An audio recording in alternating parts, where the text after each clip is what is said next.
Have you ever started a YouTube series and then promised to update once every month or so and then done nothing for 6 months? Well, it's a good thing it's only been 5 months since my last update video. Sometimes life gets busy and you have to step away to focus on other things. But just because I took a short 5-month hiatus from uploading doesn't mean I stopped grinding away at Pokémon Home. In my time away, the only major change we received was an update that coincided with the release of Scarlet and Violet's first DLC that added a few new challenges, which, if you watch my Teal Mask video, you'll know they were completely broken and uncompletable for a short period of time. But before we dig into challenges, there's a few things I want to address about completing Pokémon Home in regards to certain issues I've run into and how I plan on navigating them. The first thing I want to address is the shutting down of Nintendo's internet services on 3DS and Wii U consoles as of April 2024. As of now, it appears that Pokémon Bank will still remain active for the foreseeable future, but functions like Wonder Trade and GTS will no longer be possible on the 3DS Pokémon games. As long as Pokémon Bank remains active, we'll have no issues completing Pokémon Home, but it does bring up the question, what happens after Bank does eventually shut down? I'm sure someone will come up with some way to navigate around Pokémon Bank servers and still transfer your Pokémon up to the new games. But just in case, I would suggest completing all the retro game challenges in the next year or so if you care about having them. The second thing I want to talk about are hat Pikachus.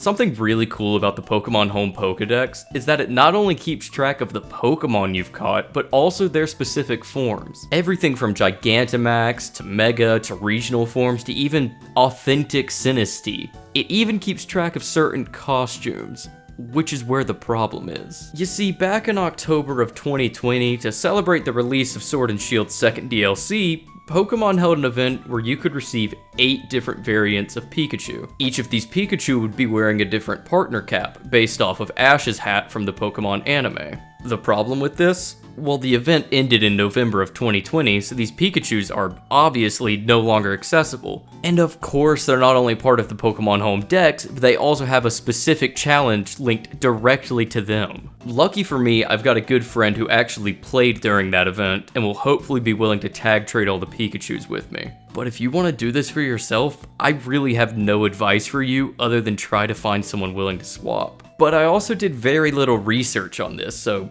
if you know a better method for getting these hat Pikachus, please let me know, because I will be very grateful. And finally, this is more of a personal issue, but I noticed that every Pokemon transferred from Pokemon Go to Home has this little symbol next to it on the Switch app, and I don't like it. So I will not be using a single Pokemon from Go in my level 100 living dex if I can prevent it. Now with all that out of the way, we can finally get into what I've been doing these past few months on Home. Pokémon Home. On the surface, a simple tool used to move and organize your Pokemon, but look deeper and you'll find it's so much more.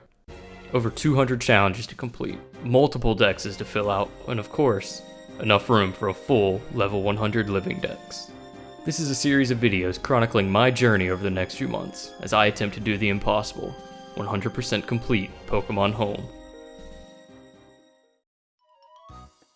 These past few months, my main focus for this series was knocking out a majority of the easier challenges, preparing my boxes for a living dex, and then preparing for Scarlet and Violet's DLC season. First up on our completed list are 2 challenges from the Other tab. Withdrawing Butterfree from Pokémon Home, which I can only assume is a reference to the classic and tear-jerking Pokémon episode Bye Bye Butterfree, and create 10 labels because why not? It took me like 30 seconds. With these 2 challenges out of the way, we have fully completed everything available to us on the Other tab. Now over in the Pokemon tab, we've basically completed everything up to this point that doesn't require an absurd amount of dedication or one of the older games. Up first, I completed the newest challenges added in the most recent update, registering the 4 Ruinous Pokemon, filling out the Paldean Dex, registering Iron Bundle, Iron Hands, Iron Jugulus, and Iron Thorns all together, and then registering Screamtail, Brute Bonnet, Fluttermane, and Sandy Shocks all together. Those challenges were pretty straightforward because honestly, filling out the entire Paldean Dex completes all of them. Next, thanks mostly to Pokemon Go, we finished registering Autumn and Summer Form Deerling, which finishes all 4 of these related challenges,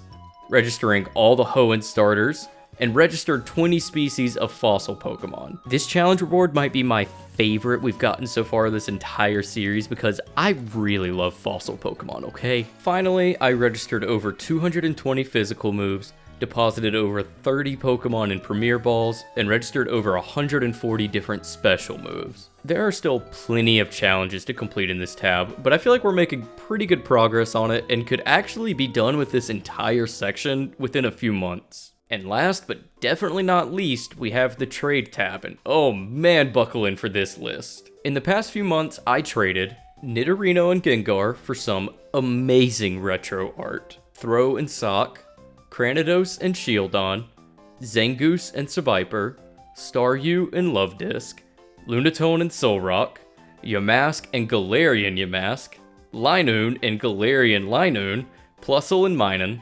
Meowth and Galarian Meowth. Oh, by the way, do you think this shiny level 100 Meowth I got from this trade is legit? Slowking and Galarian Slowking, Nidoqueen and Nidoking, a female Meowstic for a male Meowstic, Armarouge and Ceruledge, and then finally some challenges that I actually predicted a few months ago, Roaring Moon and Iron Valiant, Slitherwing and Iron Moth, and of course, Great Tusk for Iron Treads. With all of those trades completed, the only trade challenges we have left are a few Galarian-specific Pokemon that I'll tackle when I finish the Galarian dex, a couple legendary-specific ones that I don't really want to do online, and of course, the dreaded room trades. But we can hopefully tackle the room trade challenges as a group sometimes in the future. Maybe on the official JMash TV Discord server! Ooh, Need help with a specific challenge?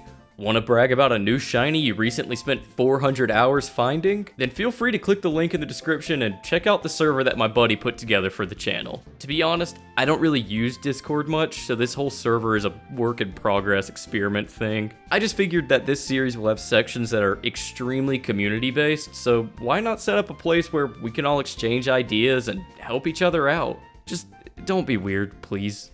My home Pokedexes haven't moved forward too much the past few months. Obviously, I've got the Paldean, Hisuian, and Kitakami decks completed from previous videos, but what I'm proudest of is my Pokemon Go dex. With 703 out of the possible 825 caught and transferred to home, this dex is looking very nice. Realistically, I will never transfer my mythical Pokemon like Mew and Celebi, and it's not physically possible to send a Spinda from Go to home, so this dex will never be 100% complete. But it's still a really fun side grind to see how close to 100% you can get. With so much focus on challenges the past few months, I think it's time to shift gears onto the other half of this series, the full level 100 living dex. Now listen, I have no plans on ripping off Absol's level 100 Gauntlet series, but something tells me spamming XP candies from raids to get to level 100 is gonna get a little bit old. Which is why if you have any fun ideas on how to grind out some levels, feel free to leave the idea and the Pokemon you want me to level in the comments. As long as it's not an insane grind and it's somewhat fun, I'll feature it in a later video. Sorry again about the long hiatus in posting. Like I said at the beginning, sometimes life just gets in the way. I feel like we have some good momentum here to form a great community just dedicated to completing pointless challenges and enjoying a series we all love. Please feel free to check out the Discord linked below, as I'd love to plan a time in the future to knock out the ridiculous room trade challenges. And it would just be nice to speak more to you guys and help you out if I can. I in no way claim to be an expert on any of the things I talk about, so always feel free to correct me or give me some insight about something you know more about. Thanks for watching, and hopefully I'll be back soon. Maybe after only 4 months this time.